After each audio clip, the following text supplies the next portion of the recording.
all young men want an opportunity to earn some honor. Yeah. Now we just got to look at what does that look like? Imagine we're sitting at this table and it's a parent meeting, right? Like you're the parent, you're the student. Hey, here's an opportunity to earn some honor, bro. Right. What's one thing that you say you can do? Yeah. Because you can't expect someone to get from point A to point Z without going through B, C, D, and E. You know what I mean? Like you have to take that first step, and it has to be a small win, maybe in the beginning, just to get the momentum going. Starting a business is how I found my way back to God. So I'm starting a podcast. Yeah. It's about Christian business ownership. Yeah. What's the name, by the way? Let's plug it. Uh, Now, do you feel like there's any tension between business success and staying rooted in your Christian values? Satan uses morals to also manipulate. You are a good person.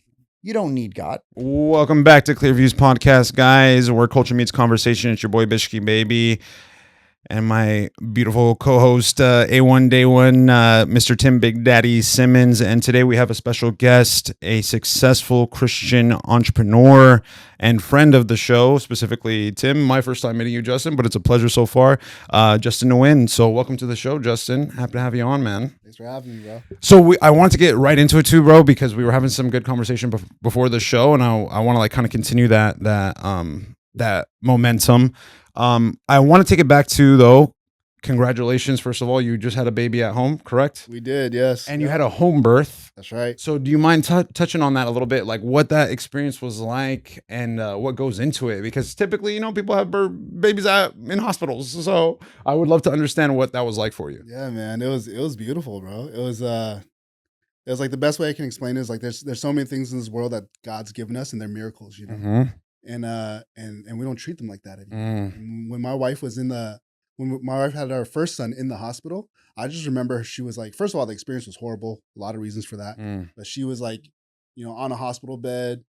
She's like tethered to this heart monitor. There's an IV in her. She's in this sterile like hospital gown on this bed. She looked way more like a patient than she was about to, give the miracle of life. Mm-hmm.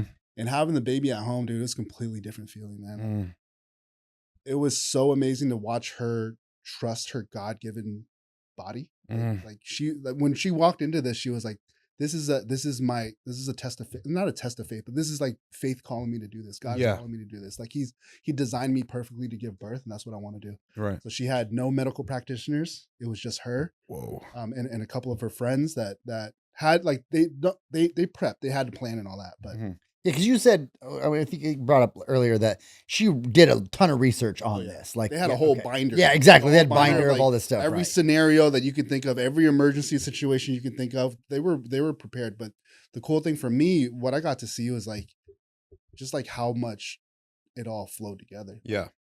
When it was, I mean, there's a lot of parts in between, but when we were done, I was like, I talked to one of her friends. I was like, can't believe y'all, like, you guys were on point. You knew what to do. And she had these big eyes and she's like, I didn't know what to do. You were literally just feeding off your wife. Like however, she knew when she was going to move into this stage and that we're going to go over here. And your wife knew or they knew? Wow. Yeah. And there was no verbal, I was there most of the time. There was no verbal communication. It was like my wife was like, hey, I'm going to go to the tub now. Blah, blah. She just started doing it and then they started moving around her and it was beautiful. How long was the overall labor? 6 hours. Whoa, that's relatively quick, no? Right. Well, I've heard of like active labor. Okay. Yeah, I don't remember when she started early labor. It was probably like 12 hours total. Okay. But our first son was like 30 something hours. Yeah, that's what I hear a lot. Yeah. She was telling me like, one of the big things they do in the hospital is, well, like there's a lot of fear mongering. We had a really horrible experience. And one of the things that I remember the most was the epidural. Because they come in and it's first of all, you don't build a relationship with the nurse because it's almost like a new nurse every time. Yeah. And then every time they roll in, they're like, you want this epidural? You only have this much time before you can have the epidural. At this time, you can't have it anymore. And my wife's like, no, I'm going to do natural. And then they'll leave. The next nurse will come in. It's like, are you ready for that? You want that epidural? The pain's just going to get worse. Do you want that epidural? And then it gets to the point where it's like, oh man, maybe the pain is going to be unbearable. Right. Maybe I should do this epidural. Right. Oh, I don't have much time to figure out if I need to take it. And then so we ended up taking the epidural and she ended up getting it. And the difference was, like in the hospital scenes where it's like the doctor's like, push, okay, now push, and now push. Yeah. I didn't really get it, obviously, because I don't know what's going on. Right. My wife told me they have to prompt the woman when to push because the epidural makes them numb. So they don't even know. They can't feel their bodies. Right, so somebody has to prompt them to push. Yeah. Whereas when we had our son at home this time around, it was like amazing. I mean, you could tell when she she For knew. sure. Yeah, She was feeling it. Yeah, right. The craziest part was because I was treating the last birth like this one, so like that, I heard her yell, a very visceral yell, and I was like, okay, we're moving in the last stage of labor, right? So I'm like, back in my head, I was like, last stage of labor last time took an hour to 2 hours, something like that. So I'm at the head of the tub with her and just like trying to be with her as best as I can. Yeah. And then she pushes the first push. I'm like, okay. Then she pushes the second push. And then our close friend that was there, she looks at me in the eyes, so like big old bug eyes. I'm like, what? She looks at me again. I'm like, what?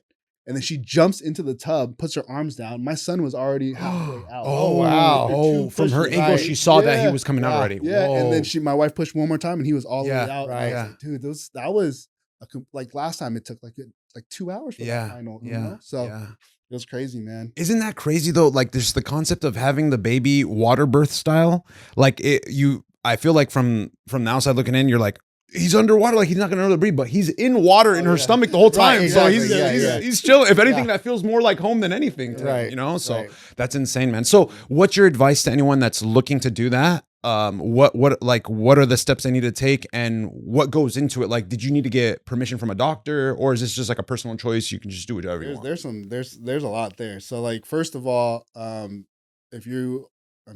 don't know if I want to give advice, but I can just talk about my experience. Yeah. So something that we got back was because we decided to do a home birth and we didn't tell our doctors that so our whole hospital, we ended up going to the hospital after he was born because my wife couldn't pass the placenta. Okay.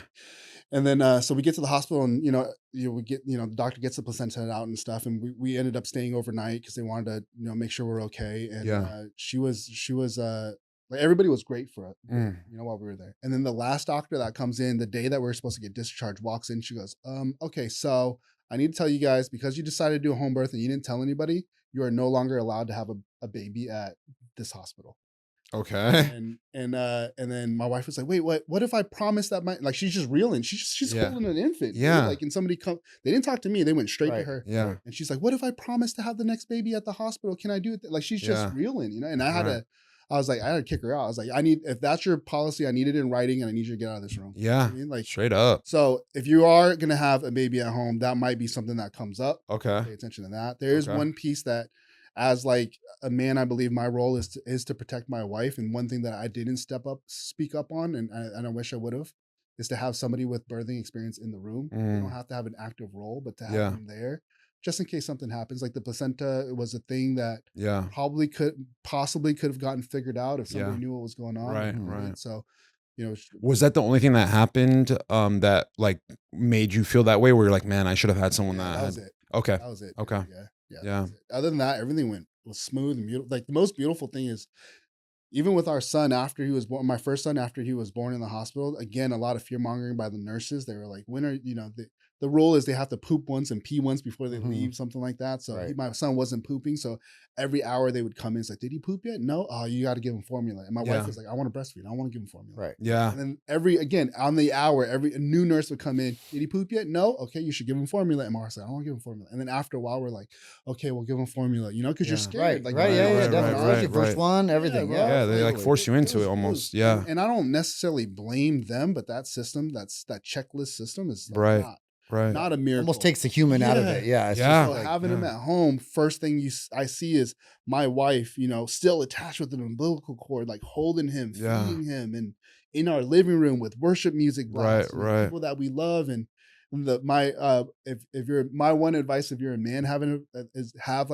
I have my garage is like my man cave. Have one of your homies in there. Yeah. You're going to need a break. Yeah. I go out there and just like take my hat off. Like, yo, there's a lot going on. There's a lot of estrogen in the room right now. And then go back in. I feel it, man. I feel it. Now you bring up something, and this is, and I'm so happy that Tim made this connection with you and brought you on the show, man, because you mentioned something about the male role, right? Now, there's one topic that I feel you have some nice insight on, and that's like male role and male initiation. What in today's world does male initiation mean to you, and what does that look like, and what should that look like, do you feel? I mean, I think male initiation is just essentially the men. Imagine like in tribal times, like the men of the tribe welcoming a young man into manhood, and all across the world, it still happens today. You know, like there's, like I actually just talked to a man in our church who has a friend. I forgot somewhere in Africa. He has a close friend somewhere in Africa, and he showed me this picture of his friend and his son in his graduating class, and I was like, that's cool. And he goes, yeah. So they're all like these 13-year-old boys or men now, like working hard, dude, and like in like traditional tribal wear and all that. And then the fathers are in the front row sitting there like proud. Yeah. I'm like, what is this? He goes, they just got initiated in manhood. They got no anesthesia, circumcision at age 13. Oh my gosh. No anesthesia. Whoa. Welcome to manhood. I'm not saying they that earned it. Oh my gosh. That's necessarily what it looks right, like. Right. There is like I think there's a responsibility for men to call up boys into manhood. Yeah. And typically it could look like a lot of things, but typically like the young boys do something difficult that what they need to know is like on this other side, everybody on that other side did something. Yeah. And I haven't done it yet. And I'm on this side. So that line to cross into manhood could be anything, but it should be something relatively difficult so that they can feel accomplished when they're done. Yeah. And all it is like they complete it and they get to jump this line, and then all the men say, okay, you did what we did. Now you are a man, and here are the rules of manhood. You know, these are the responsibilities. And when we think about it in modern day culture, especially in Western cultures, like where is that line? Like if you ask a question, when did you become a man? To somebody in tribes, they'll tell you exactly. Right. You ask it in this culture right now, that's probably it would vary. Really yeah. Answer a question to answer, and not only that, we're stretching it out further and further because now it's like it used to be maybe when you turned 18, and then now it's like, well, everybody once they graduate high school. College is almost like you have to go to college. So now it's like it's stretched out to when you're 20, whatever, 22. graduate. 22. Yeah. Right. And now it's not even frowned upon to take a gap year or whatever. Yeah. Now you're pushing out to 24. Right. And then now when people graduate college, it's okay to come back home and not have a job yet. Yeah. Maybe it's difficult to find a job. Now you're pushing out to whatever, and Right. it's Get some just 30-year-old stretching out. boys. Now you're looking at 30, 35-year-old boys, or maybe never get called into manhood. Right. And that's something that's been on my heart for real. So what at what age do you think that needs to happen, where a boy goes from a boy to a man? I mean, I do think that there's probably more timestamps than that, just black and white. Okay. Like I do think when a young boy is like 13, Yeah. that's a man told me this: 90% of your parenting, and I don't know where he got this number from, but I trust him because he's cool. He said 90% of your parenting is already done by the time they're age 13. Oh yeah. And then I've heard that. So that makes sense though. Yeah. Then like, at 13 there should be something. We should. And then again, I don't know exactly when the age is, but What year is the bar mitzvah? 13, I think. 13? Yeah. Oh, Yeah, I think it's for boys. I'm almost positive it's 13. And it's like 16 for like the quinceañera for women for the Hispanic culture. But yeah, for bar mitzvah, I'm almost certain it's 13. Yeah, I think so too. Yeah. Right. yeah, dude. So it's those puberty years, Yeah. when they start to really go from a boy to a man. I remember I asked my wife one time, I was like, is there initiation in a womanhood? And she just laughed at me and she goes, it's built in, it's called a period. Yeah. I love it. It is true. That is absolutely true, man. Wow. I didn't even think about that. And I Wow. was like, man, I mean, men is puberty, but like I think there is a thing psychologically when you're getting the approval from actual men of saying like, okay, once you, like you said, do this hard thing that we've all done, and once you cross that line, you are now a man, and we are all declaring you a man.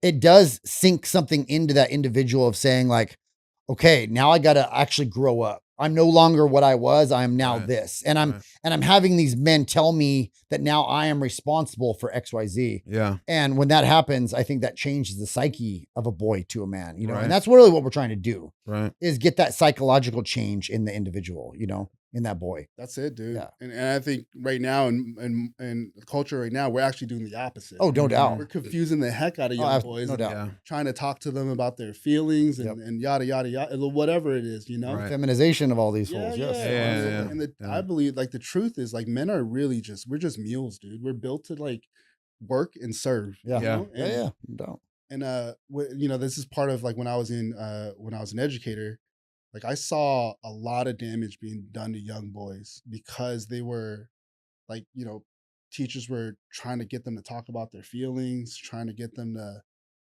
I don't know, dude, like you know, a lot of young boys they don't like school. It makes sense. Like, why would you like school? You know, there's a lot of reasons to not like school. Right. But instead of like starting to unpack like their purpose and their responsibility, a lot of teachers will break that down to like, well, what's going on with your like emotionally? And it's, I don't know, man. I don't know. I think there's a lot of harm in that. I'm so happy you brought this up because we were chatting about it a little bit, or starting to chat about it before the start of the show. What is your opinion with your experience as an educator or working in the like in academia? How long was it for, by the way? I was an English teacher for 2 years and then an assistant principal for 5 years in the school. Okay. Yeah. So you had not like a 1 year off kind of experience, like you've had experience, right? With like the concept of like school shootings and like what we're seeing a lot nowadays, right? If you could kind of touch on that subject a little bit, and also too, this other notion of like school being a place where we discuss like sexuality with the kids, right? And like kind of shaping their ideas on it, right? Especially at such a young age where they're so malleable, and like being able to plant a seed of like, hey, if you don't feel like a man, you may be a girl, and that's okay. Like these concepts, do you think one that should be discussed at school, or should that be a topic strictly for the home? And two, if you could touch on the school shootings and like where do you think that's stemming from? Like how are these kids getting to that point? And is there anything in your opinion that we can do to stop them from happening? Yeah, I mean, definitely. And well, first thing is like being an educator for as long for 7 years is actually what led me to be more conservative, because I saw a lot of damage that was going on. Wow. in the education system. There's a lot of good things. Now I'm not gonna but the things that were bad really stuck out. So you talk about school shootings. Like one of the questions I keep asking myself as a former educator is like, why are there so many schools being targeted? There's an undeniable pattern that a lot of schools are being targeted. And you gotta ask that question, why? There's groups of people everywhere. Yeah. Why are people focusing on schools? And when I was an educator, we would have active shooter training every year. It's crazy that we had to do that, but we had active shooting training every year. And every year, the bulk of the training would be about how to locate students that were like potential shooters. You know, and what you're looking for is like the loner, the person that doesn't have a lot of friends. You know, we could probably all sit in a classroom and point to the person that's like, man, they don't have anybody. There's something the most likely. And almost always there's like a chain of events that happen. Like it's not like it's an isolated thing where nobody knew that this person was capable of doing this. A lot of times you're like, oh yeah, he said a little weird thing. Yeah. Like they fit the script for it. Exactly, dude. And the thing that I would really change about education if I ever like have my hand in it again is we need to shrink classroom sizes. That's the only thing that makes sense to me. That we have, you know, as an administrator, you get funding from the state and money comes in and all that. Yeah. And money's allocated for certain things. And we would, you know, there's like we would spend money on like iPads and studio equipment and all this stuff. And the one thing that I always said that made the biggest impact is when a teacher really got to have like a real mentorship relationship with their student. And there's twofold here, because the first fold is when you have a good mentor as an educator, you can see the difference in the student. And the flip side is when a classroom is smaller, it's easier to locate the teachers that are not good and should not be there. Sure. I had so many teachers that I loved that were great. And then I always had like a group of teachers that out from the outside looking in, you'd think that they were awesome. Yeah. And then when you really broke down to like, here's a big red flag for me. It's like people call it, you know, savior. A lot of times it's called white savior mentality. Like somebody rich coming into this, you know, I was an educator in Compton. So somebody rich coming in and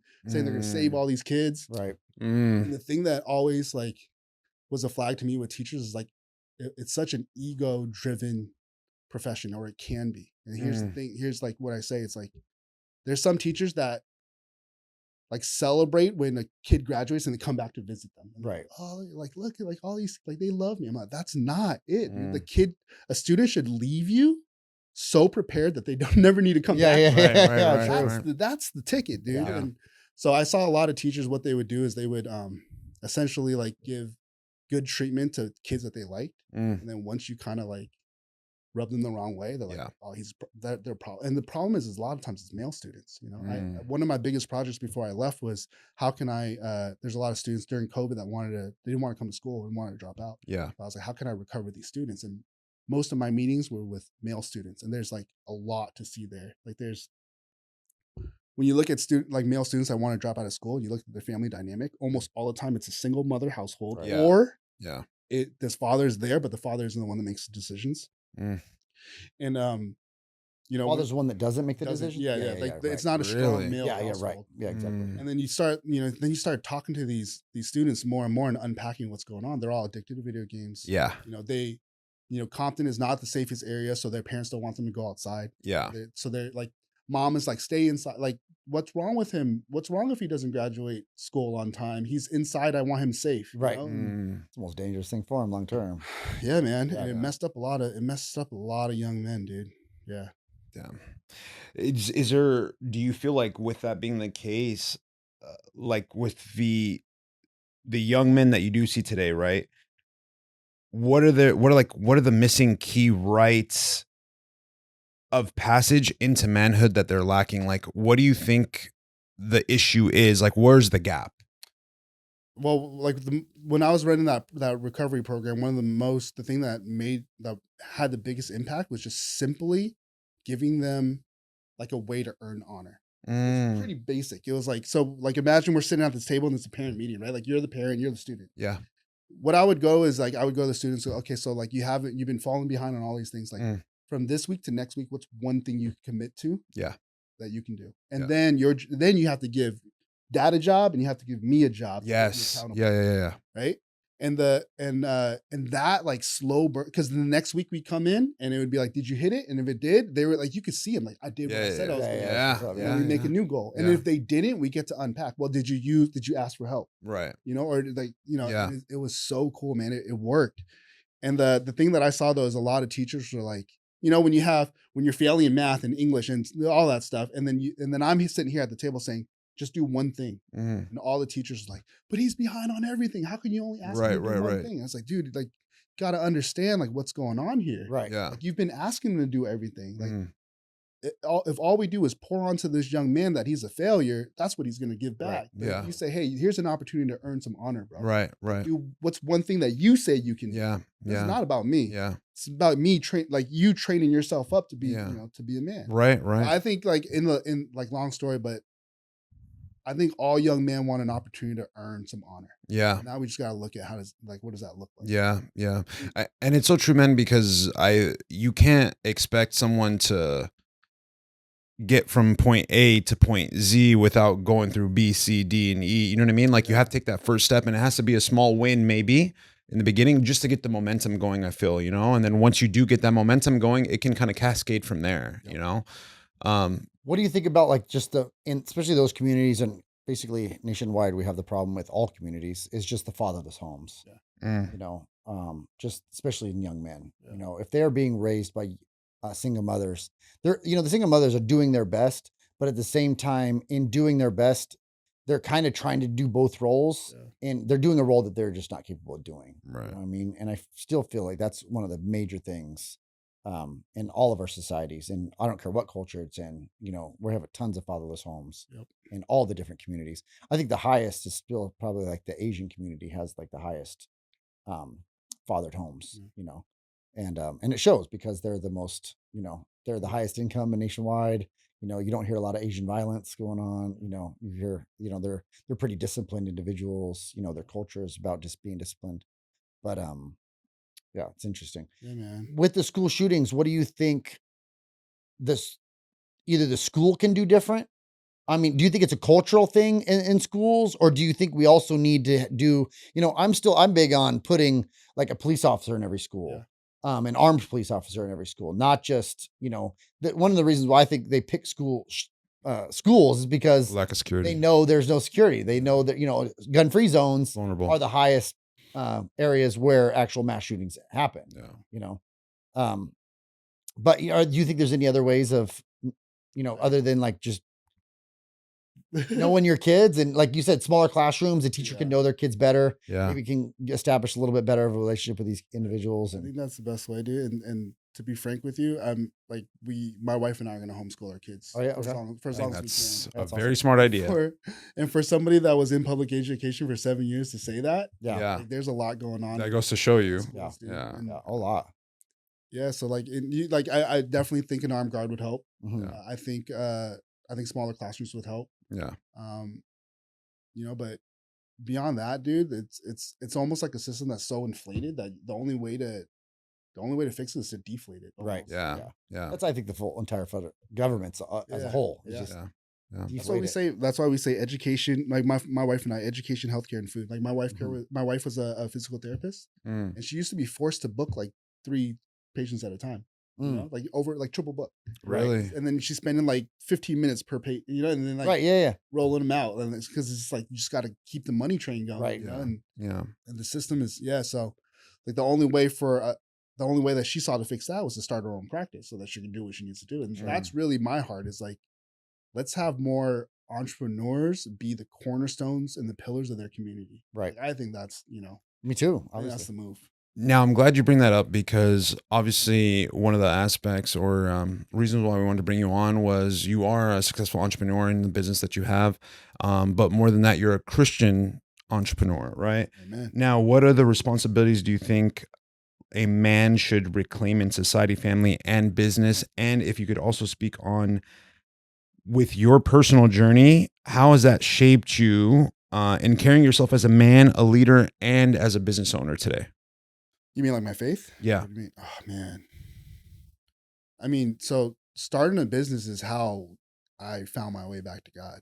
Really? Yeah, dude. Like, so I was raised Catholic all my life, but like I went to Vietnamese church and I didn't speak Vietnamese. So I didn't know what was going on. I was just there to do the thing. And then, as I got older, I kind of like pushed religion aside. I said it was like, that's for the weak-minded. It's for the people that can't figure out themselves and they need a crutch. They need somebody to look at, something to lean on and say like, this is, I had a huge judge around it. Okay. And what I found out about myself when I started my business was, well, first of all, the business was failing. I was like 3 years in and we lost thousands of dollars, like, in huge amount of debt, and things weren't looking up. They were looking down. Yeah. And I just realized like I'm not going to be able to figure this out by myself. Right. I was sitting there. I had a lot of help too. I had a lot of men in my life that were my mentors and Really telling me like how to work my business and all that. And they were great. And a lot of their like what they taught me, I still use to this day, and they're part of the journey. Yeah. But nothing saved me until I laid my life down for Christ, bro. I remember sitting at my desk, business had lost. I think it was like $16,000 that month, and it was compiled like every month was more and more. Yeah. And I was sitting there and just thinking about how selfish I was because my wife at the time was still working. She doesn't work anymore, but she was working, and she was very stressed out about money. Like a woman needs security, Yeah. Especially we wanted to have a kid. We didn't have our son, or we had just had our first son, but we were trying to have another kid. Yeah. So she's like stressing about money and like, how are we going to do this? Like, how does it work? And she's like, I'm not the mom that I want to be when I like going to work. Like I want to be at home. I want to be stay-at-home mom. Right. And we were trying to have a kid and it just wasn't happening. We actually had, she had a couple of miscarriages. And I just remember like sitting at my desk that day and I was like, dude, it's all my fault. Like the miscarriages are my fault. I stressed her out so much with money that, her body, did what it did. And I remember I upgraded my resume and I called my old boss and I was with the intention of asking for a job back. And my boss didn't pick up, which is very rare. And then in that moment, I was like, they'll call, I'll get a call back in a couple minutes. Yeah. I'm just going to sit here and wait. And my wife had just started going to Dream City. Like Okay. I probably went to 1 or 2 services, not many. Right. And that's the church that you guys go to, right? Yeah. In Long Beach, In Long Dream City, correct? Yeah, right. Okay. Just for viewers if they're interested in going. Yeah. And I sat there and I just said my first real prayer to God, like from me. And I was just like, I love my business. I remember it too. I was like, I love my business. I think that it's, you know, we can make a huge impact on our community, and we're doing such great things, but it's not working. And I don't know what to do. And I'm just like laying it down, like whatever you like, give me some clarity around this. And I got, to this day, the clearest response I ever got back from God, and it was like, keep, like the business is worthy. Keep going, but stop doing it your way and let me lead. And I was like, and I don't even like, I'd never touched the Bible. I didn't know like all this, and I was just like, that's what I'm gonna do. Yeah. In that moment, I closed up my resume, and I said, I'm just gonna go. We're just gonna keep going. Yeah. And then you know, started going to church more, got baptized shortly after, and then you saw, for no reason of my, like nothing I did differently, business just started picking up. Yeah. Every month we were breaking a sales record over and over again. Wow. And the thing that I got back was like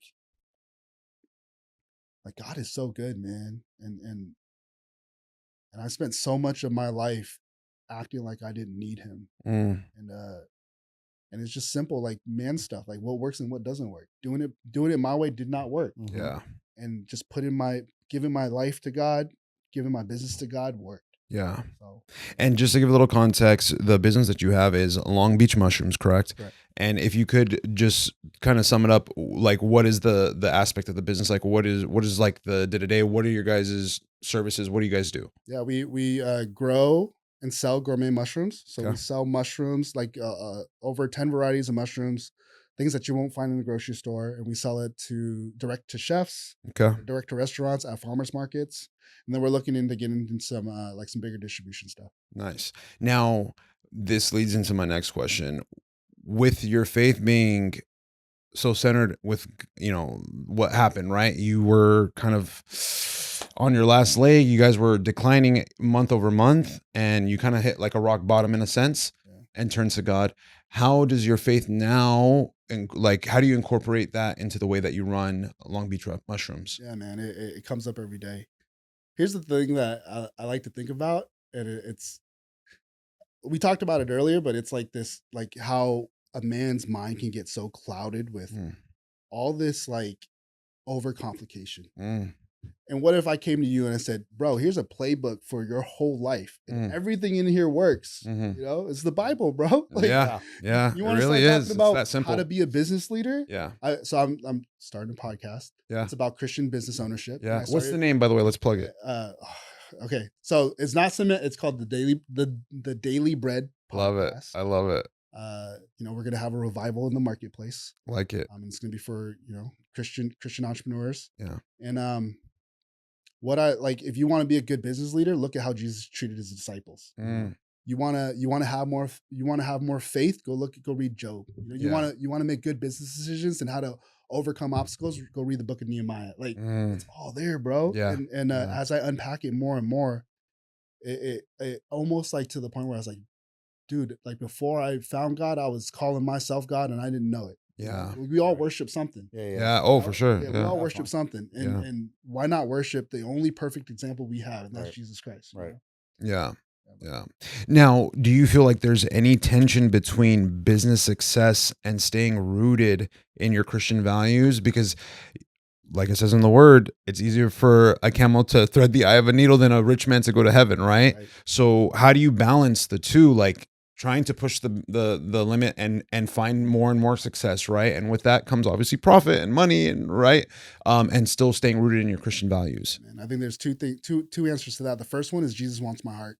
So it's like, where's my heart at? Like how much money I make isn't necessarily like any sort of limiting factor. It's like, where's my heart at while I'm doing it? Am I doing it in service to God and building his kingdom and service to my fellow man? Yeah. Or am I just doing it for my own gratification? And, right. You know, we also say can't serve two masters. So am I serving God while I'm making this money, or I'm serving the money, you know? Right. Yeah. And yeah, man, the other thing too is like, I think with a lot of times with money, or like with business ownership,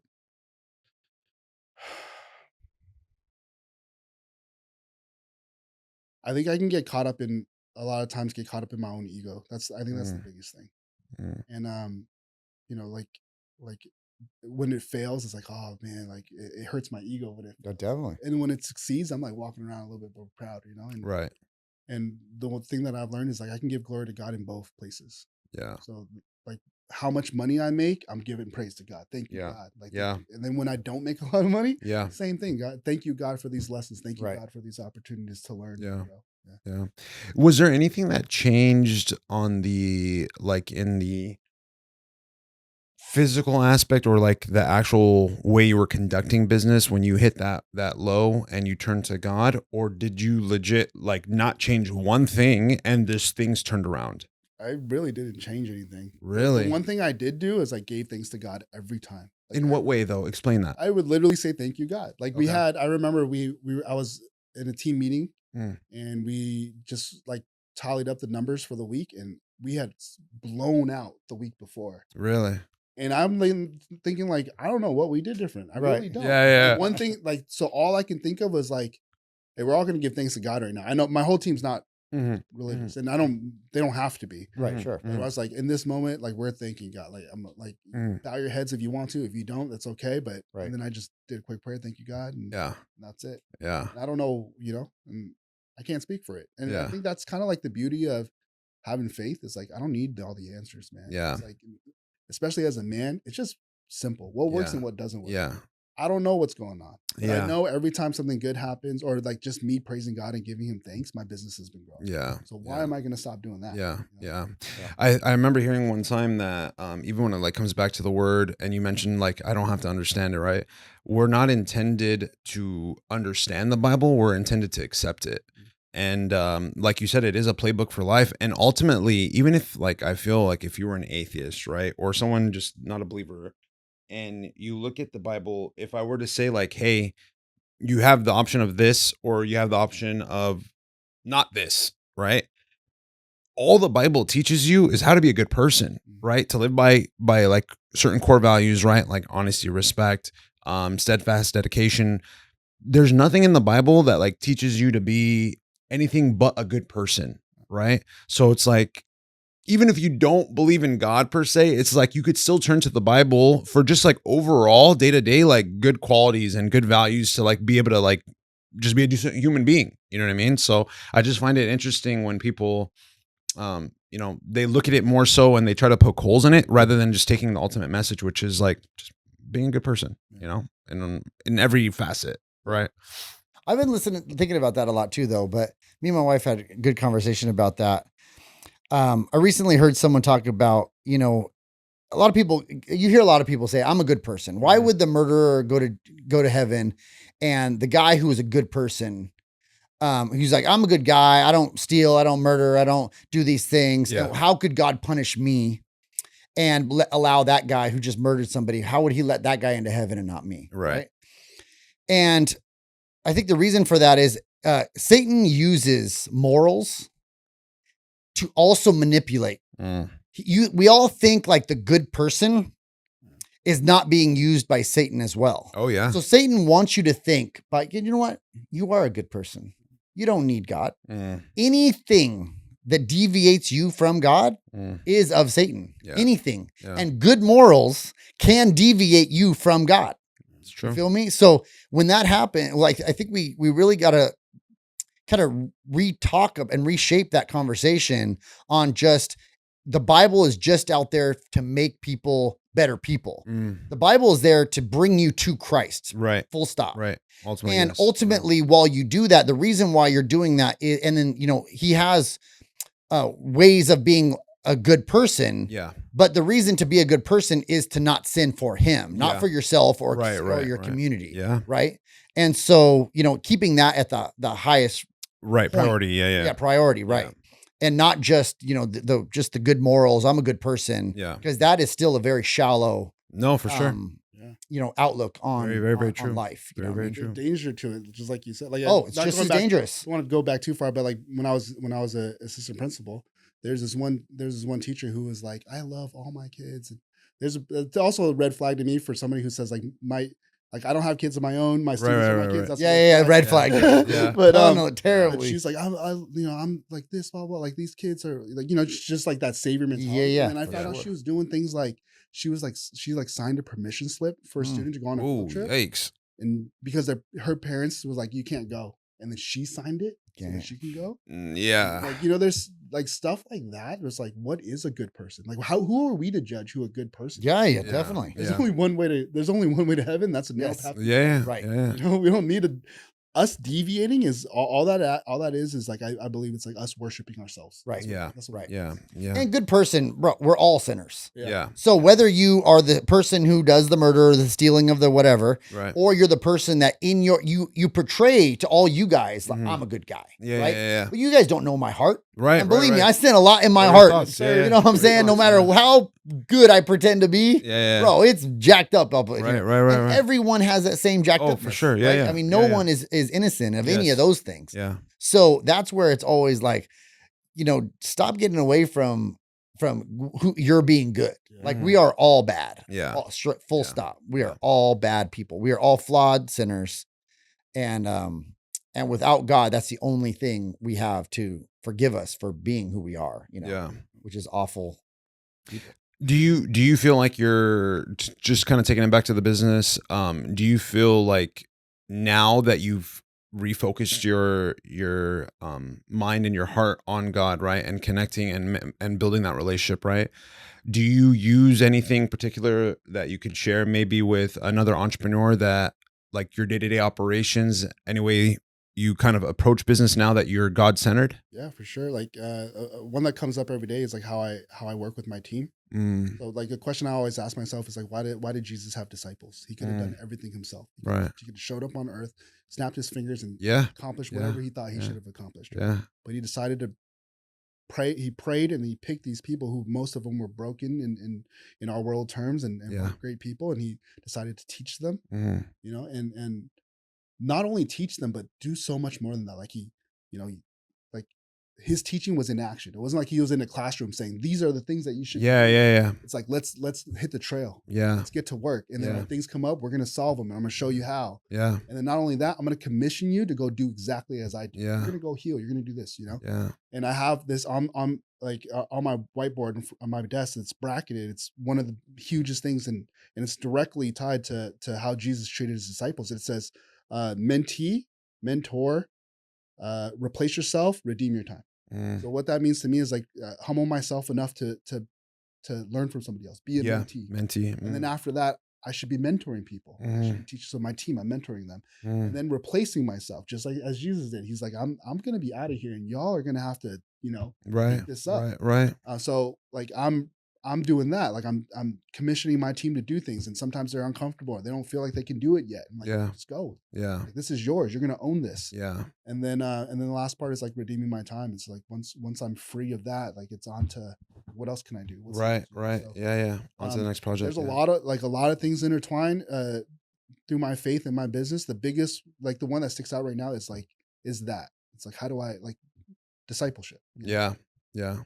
It's crazy you say that because I never even thought about this, but Jesus had a team too. Yeah. Like that was his squad right there. You know what I mean? And just like any good manager, any good business owner, they know how to delegate, right? And they know how to, more than anything, is to develop people, right? To really harvest the best out of them. You know, where I work at right now, I was having a discussion with one of the supervisors, and we were talking about how there's guys that work in our company that are knowledge-wise next level. Like because I work in renewable energy, so there's a lot of like engineering and like electrical work that goes into it. And there's some guys that are like, whoa, like they can break every component down in a system and a battery and all that stuff to like, you know, the nth degree. But they're not good people or good people persons or whatever. They don't know how to get the most out of somebody in like an exchange as far as like relationship, as far as like a manager and a subordinate, you know? So would they be the best pick for like a management position? And the reality is probably not, because they don't know how to foster the best out of a person or a team, let alone, you know? So I think that's so important, especially in the world of business, is you have to be able to get the most out of a team. And ultimately, you need a team. You know, a lot of people, I think they try to do it on their own, and maybe there's some people that can do that to a degree. But I think at one point you're going to need supporting cast, What are your thoughts on that? Do you feel like a team is absolutely vital? Nothing great gets done without a team. Yeah. And also like it's so rewarding is a weird way to say it, but there's so much into like when you talk like okay, so like I don't black and white care how much money I make necessarily. There's a lot of different ways for me to get my paycheck, and one of them is like if you're an employee of mine and you come into my business, like if we leave each other better than we found each other, that's a huge paycheck. Yeah. If you leave this place closer to the person you want to be, and then vice versa, like to me that's everything, you know. And that's a win. You know, like, and then when you see how Jesus treated his apostles, you know, like he knew them, he knew their hearts, he knew what they were up to, you know. And that's kind of like how I treat my team. Is like I want to know. My interview process. If there's any HR people out there that are doing it wrong, but with my interview process, man, I'm like, it's like I am going to mentor you, and if you're not in a place to be mentored, this might not be a good place for you to work. Because if you come into let's say you come into my business and you say, I want a closer relationship with my family. Yeah. Well, I'm one of the, like a question I ask in my interviews and early on is like, what are the 3 things you would change about your life? And I capture those, write them down. And then I find every opportunity I can to see if they're getting, you know, to help them get closer to those 3 changes. Yeah. So like if you come in and you say, I want to get closer to my family. Well, cool. Like I'm going to be checking up on that. Yeah. Right. You know, it might be a Friday and we might just be sweeping the floor and I'll be like, hey, yo, so how are you and your family doing? Yeah. You know? Yeah. I think all those things add up to eventually. Yeah. Like, making money will be a happy accident. Right. Do you so with the industry that you're in, because I am a little curious, what took you from academia and being an educator to mushrooms? Yeah, I don't know.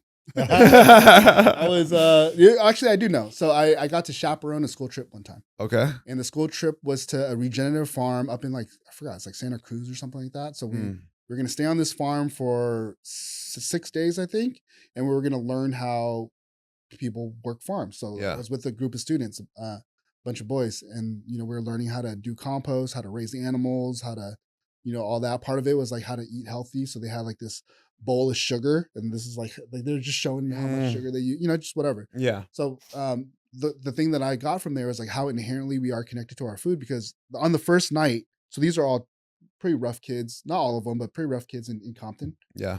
And the first night or the first morning we wake up, a kid named Angel was like, hey, can we walk through the garden on the way up to breakfast? Because we had to go from our yurt up, you know, up to the breakfast house. Yeah. I was like, yeah, man, we can walk. Like, but why do you want to walk through the garden? He goes, I want to pick some flowers for my tea. And this is a dude, like a tough kid in Compton, wanted to do this, right? And it hit me right away that we all have an inherent connection to our food. There's just a lot of things that get in the way of that. So then when I bought my first home, I was like, we're not having a lawn. We are going to grow food at our house, and we're going to know where our food comes from. I had a huge project. My wife hates raw tomatoes. So I was like, I'm going to grow a tomato that you like. And I grew a bunch of tomatoes, found one that she liked. And then that kind of opened up the questions like, well, you like this tomato so much. How come we can't buy it anywhere? And then that led me into a rabbit hole of what other things what other things are not that we can't buy because somebody else is determining what we are allowed to buy. Yeah. Right. Yeah. Is there anything else besides mushrooms that you guys offer or sell? Or is it specifically mushrooms? It's just mushrooms because that's something that took off. Like mushrooms wasn't meant to be a business. It was just another piece of food I wanted to grow at home. Yeah. And then, but it took off. Like just our social media, people started finding out about it. Chefs were coming to our garage and buying mushrooms. Wow. And then it's just slowly grown from there until. Wow. Okay. I mean, that is if it grew organically like that, then that's special. Yeah. Yeah. If there wasn't like one of those things where you just like kind of force fed it into the industry and like you put money behind the marketing and all that stuff, but if it was like one of those things that like. And I think those are some of the most special businesses. And I think those are the ones that actually last the longest. Is the ones that at our garage seeded, like they started in the garage and then they grew from that. I mean, Apple started in the garage, you know what I mean? So now let me ask you this. So for anybody out there that hasn't heard of Long Beach Mushrooms yet, whether that's a chef or whether that's, you know, a boutique restaurant, why should they go with Long Beach Mushrooms compared to any other vendor? I think because we really understand the value of relationship. Like on our board, we have different results on that board that we want to hit in our business. One of them is that we create lifelong relationships. Yeah. Because we understand that food is a very spiritual act. It is. You sit down and break bread. It's very intimate. It's more than, you know, what today, what we're, I always think about like Hot Pockets, yeah. Who has a spiritual connection with the Hot Pocket? Right. These days, when we sit down and we break bread, especially with the prices, how expensive things are Yeah. these days. Yeah. Like when we do it, we want to, when you ask somebody their favorite meal, it's very seldom just the meal. It's like who you were with, where you were at, what time of the year it was. Totally. So what we do is like, we really believe in building relationships, and, we do, we do things like we do a gratitude dinner every year for our chefs. So nice. like before Thanksgiving, we invite every chef that works with us to our home and we cook them a meal. It's not about like, I don't know what other than like this. I feel like this is what we should be doing. Yeah. And so if you work with Long Beach Mushrooms, what you'll get is you'll get people that are really like real people that are looking to build more than just a transaction. It's about building relationships. Love that, man. I love that. And it honestly sounds like your guys' quality is the next level, because if it is homegrown like that, for you to say your wife hated raw tomatoes, because I don't like raw tomatoes. Yeah. And she liked that tomato that you grew. I low-key want to try that tomato, high key. And then second, because I've been trying to like tomatoes and I just can't. Yeah. The only way I can eat one is like if it's on a burger. Like it has to be on a burger and it's got to be very minimal. But like a raw one, just straight up, it's just hard for me, man. I can't. And I hate to say this, but I'm not a big mushroom guy. I'll eat them, but I'm not a huge mushroom guy. But I'd love to try one of your guys'. Oh, bro, I have loved mushrooms now. Really? I used to hate mushrooms. Mushrooms, you've had them? olives, and like black licorice. Those would be my like 3 that are non-negotiables. Yeah. Like get them away from off my plate. And bro, I eat mushrooms all the time. Loving right now. All the time now. Come to the crib. I'll cook for you. Yeah. Mushrooms are awesome. I'll show you how to cook mushrooms, man. They have a meat texture. Yeah. Which is I That's find what kind to of be throws me super off. satisfying. Yeah. I go more keto these days, so I'm trying to stay away from carbs. Yeah.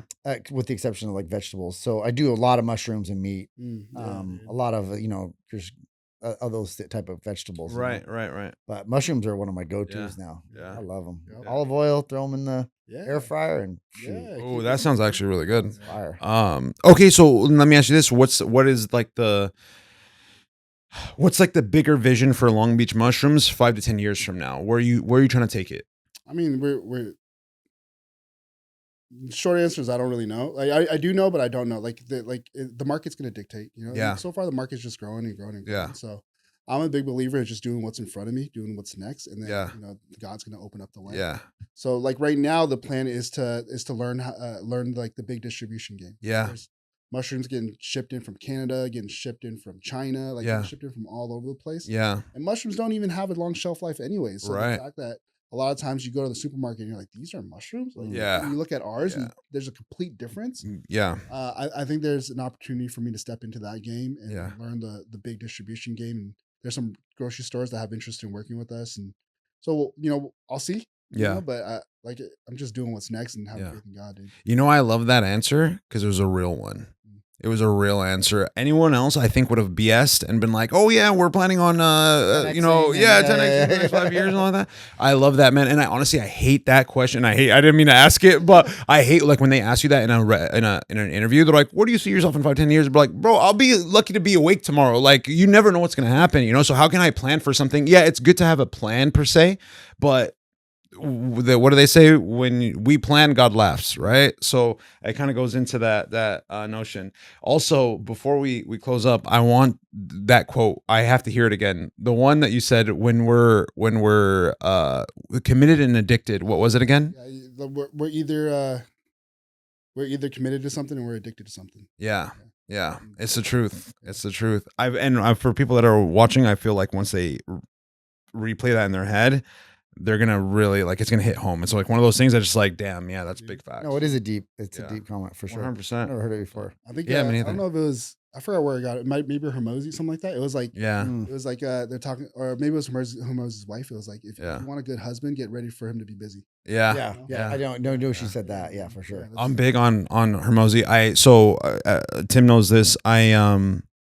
We had a guest on. His name is Evan, and he has like a content coaching business, a company that he just started, and I'm working with him a little bit because I have like a sales background, so I'm helping him close deals, right? And pretty much what he's done, because this guy blew up on the internet. He has 16 million followers on TikTok and 2 million on IG, and he's still growing, whatever. So now he's really offering the knowledge and the wisdom that he has in how to perform, how to really get growth out of your social media account. for business owners and for content creators, right? And he's like huge on Alex Hormozi. Like that is his guy. And he low key actually kind of looks like him, Evan. does a little bit, He does. He's like a little baby Hormozi. Yeah. But because of that, I've been more into Alex myself too. But it's so true, man. It is the reality. And low key, just from this is like a little personal statement, because Tim knows I'm in like because of what happened with me in my life, I was so out of the loop for 7 years, right? I went through a really bad depression and all that good stuff, right? And then now that I'm back on track, I started trying to date again, and it is a completely different game. I'm 35 years old, and like when I was dating in my 20s, it was a lot different. Like the world was different, the atmosphere was different, and women were low-key different. You know, now it's like, whoa, I can't. It's just not. It's not a very thriving environment anymore, you know. And say again. What do you mean by that? Like just what girls, at least in my opinion, what girls are kind of like more focused in on, and just I think too the other aspect of the environment, meaning like they have so many options, right? There's so many avenues, like dating apps and all these things.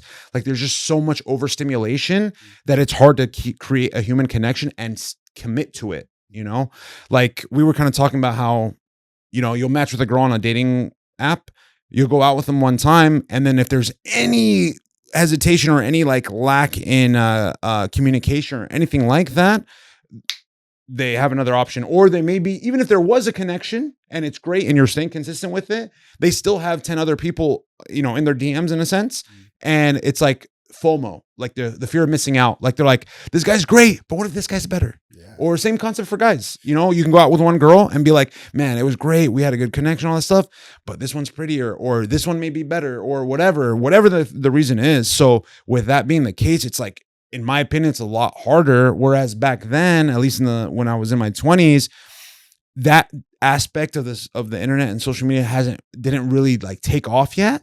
So there was still opportunity to like just, you know, stick to one person and, you know, continue to grow from that relationship and whatnot. So that sounds sad, man. No, it is. It's very, it's extremely sad. My wife's the only woman I've ever been with. We've been together for, I'm going to butcher it, I want to say 17 Wow. years. I don't even know anymore. You met her from high school, I'm assuming? Right after college. Or Okay. right after high school, so college. Yeah. Dang. Yeah, so we've been together ever since, and it's just... That's awesome. Man, you struck gold, bro. I That know. is like winning the lottery, honestly. Thank you, Lord. Yeah. Yes, sir. Yeah, it's I was not as lucky. I've had a few relationships, obviously, but you know, nothing long lasting. But the reason why I bring all this up is Layla Hormozi, Alex's wife. I mean, at least from what she presents, man, she just seems like a ride or die. And the reason why I say that is I remember seeing this clip where Alex was talking about how he hit his like business rock bottom, and he came to her and was telling her straight up like, hey, listen, I just want to be real and honest with you. I'm low key. I think I'm at that point where things are not looking good. And I would not be mad at you or blame you or hold this against you, but you deserve better than this. And I think this is the time for you to get out. Like I'm kind of drowning in like where I'm headed. I'm drowning. And she responded and told him like, I would sleep under a bridge with you. Like, I'm not giving up that easily. You know what I mean? So that concept is something that I want in a partner more than anything, because, you know, especially what I'm trying to build here with Tim and stuff, a lot of my time and energy and obviously money too, as well, is kind of centered in this. And especially with what I've overcome in life, I'm really all about discipline now and really staying consistent, because I just want to see if I'm capable of doing it more than anything. It's like, hey man, you've been, I say the term loosely, but like a loser in a sense, like where I've just like, you know, I haven't really committed and forced myself to like man up and really dedicate myself to something just for the sake of doing it, you know, not for any payoff or reward, rather than like, hey, if I say I'm going to do this every day for the next year, can I do it? You know, even if I don't get anything out of it, can I commit to that whatever, that task or that whatever, you know? And, you know, I'm full board with this. And I mean, he can kind of tell you too, like this is like brand new thing for us, you know, and growing it is a challenge. And I want to see if I'm up to the challenge. And, more than anything, just trying to spread some positivity and some inspiration with our stories and our experiences, because I feel like everyone can offer a little bit of insight on something. through our own, personal lives lived, So I look forward to seeing yours, man, in the future, bro. And I love the name. I told Tim when he told me the name, I was like, dude, that's a sick name. I love that. Daily Bread is awesome. That's going to be awesome, man. So let me ask you this, and just to close up, where can a potential customer reach you guys? Like if they want to get more information, what are your guys' IG handles or social media handles? All simple, longbeachmushrooms.com. Long Beach Mushrooms on Instagram, Okay. Facebook, all that stuff. Okay. And then we have a little tradition. This is the reason why he was pointing right now. We have a little tradition at the end of the show. We ask one question. I actually, and this is my bad, I had more, it's called the CVP speed round, but maybe we'll have you on again so I can do it, where we do like a question around with the guests. But the most important question that we ask from this little tradition is Kobe or Jordan? I mean, Jordan's a GOAT, bro. Jordan's a GOAT. But it's my dog. Hey, hold on. My dog. Hold on. What? How old are you, bro? 39. 39. And you're okay, 44. okay. You're 35. He's closer to you than me, but man. 4 years. That's a 4-year gap, man. I would give you though that Kobe is probably for me the more like he's the inspiration. Yeah. He's the inspirational athlete. Yeah. I don't believe he was the most athletic. I don't believe he was Oh, great. Yeah. Yeah. And then just the way that he worked through what he did, and, Yeah. and I actually became a bigger fan with him after he retired. Yeah. Because I was coaching the AAU circuit, and I would see him coaching his girls teams and stuff. Really? Yeah, Oh, man. sick. Like, so we'd see each other. Like I'd see him all the time. Not like Yeah. I didn't talk to him or anything. Yeah. Like to see what he was doing post career, like how he was giving back and he was giving away, and Yeah. again like mentoring others. Dude, Yeah. I was like, Big time. that was dope. Yeah. That's like, Yeah. Agreed. Yeah. And for me, when you talk about like, if you had to describe a person that embodied the term GOAT, right? You think of someone that's like in the gym every single day. They're committed to their craft. They're not like with all these other distractions in the world and whatnot. They're making these sacrifices and they're just focus on their craft. I just feel like he embodied that. I feel like Jordan was the GOAT in the sense of he was just an amazing, talented, naturally gifted player. He was more athletic in my opinion, but Kobe was like, there were so many obstacles that Kobe had to like put his mind to in getting better at, and just, it comes back to like the fundamentals, man, and just having a good foundation. And I feel like he truly embodied that. And then also like, Jordan's great, but no, out of the guys, there's only one person with a mentality like named after him, and that is the Mamba mentality, man. He named So himself. Yeah, exactly. Hey, but it took off. Jordan had the rules. Yeah. Rules. Jordan rules. Yeah. What usually brings me back to Jordan is that he could have won 8 championships if he didn't retire. If he didn't get bored. But see, that's another thing that gets me is like, how you gonna leave the game? You know what I mean? And still be the GOAT, right? Like the fact that he left and he played another sport, one that speaks to his like ability as an athlete, which is great. But it's just like when you talk about like the story, the picture perfect story of a GOAT, it like kills it for me, like I wish he would have stayed, because then in my opinion, he would for sure would have won 8. And then 2, it embodies the idea of it more, Yeah, I think I saw too many of the years where Kobe's teams just weren't good. I know that killed it too. Like, really for sure. It, for sure. For Jordan to end his career on a 3-peat, I don't count the Washington years. Yeah. For me, that's like, like he quit because he wanted to. Right. He didn't have to, or like, no. I know there was a Gilbert Arenas quote recently, and they were getting into it, and he made a great point. And I never heard this before.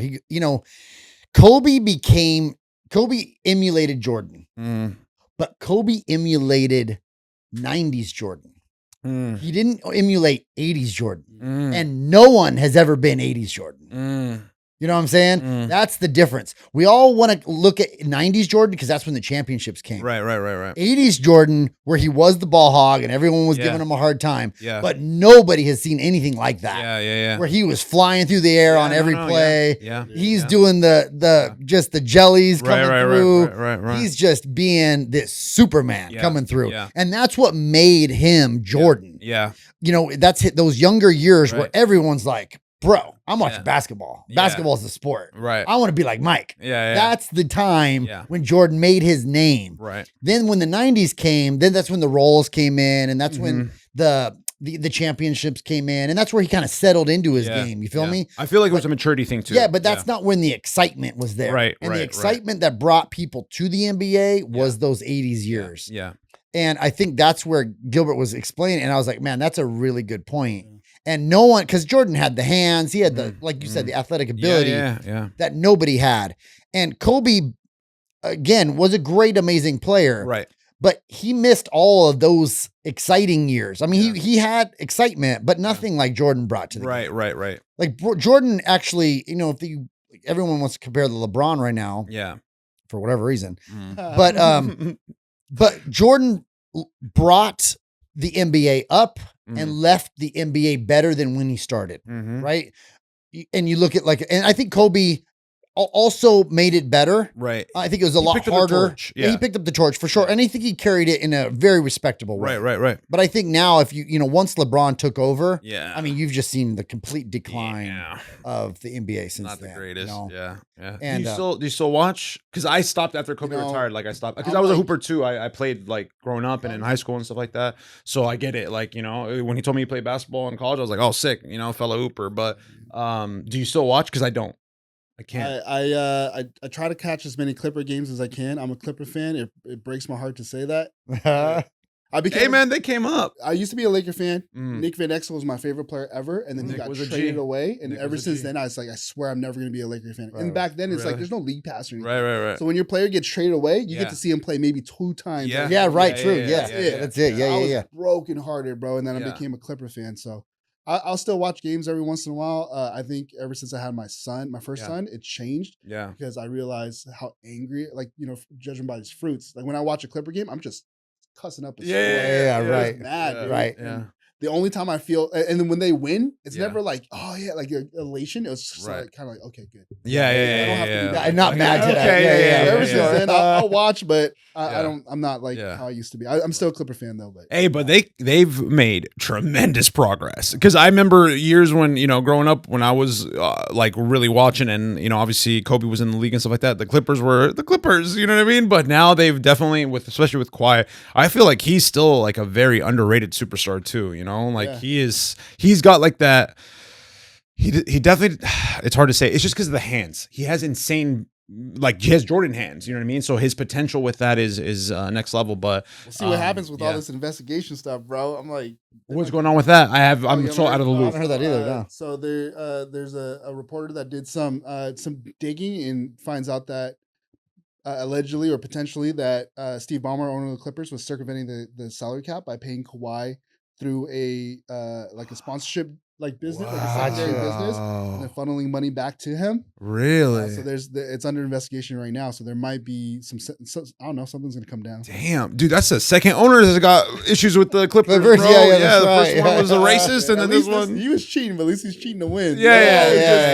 Sometimes if you ain't cheating, you ain't trying, bro. So it's understandable. That's hilarious. But having boys, bro, as they get older, and I'm sure they're gonna have these interests, that's what brought me back to sports. Because I, throughout the young years or just the working years, I completely got out of sports.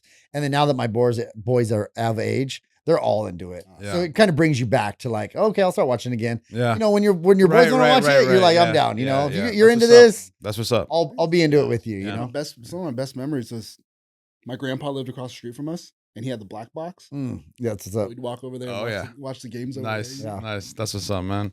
That is awesome. Well, we'll wrap it there, guys. Such great information. Thank you, Justin, for coming on, man. It was amazing having you, bro. Again, just real quick, last plug. If they want to reach out to you, longbeachmushrooms.com. And then what are your social media handles? Long Beach Mushrooms. Long Beach Mushrooms? Yeah, on everything. No underscores, no nothing like that? Okay. Long Beach Mushrooms. So definitely check them out, guys. If you're a vendor or a chef, you want to get some high quality mushrooms, and more than that, just a true business partner and relationship out of it. Check out Justin and his company, and do us a solid. Go ahead and like, subscribe, follow, and that'll be a wrap for Clear Views.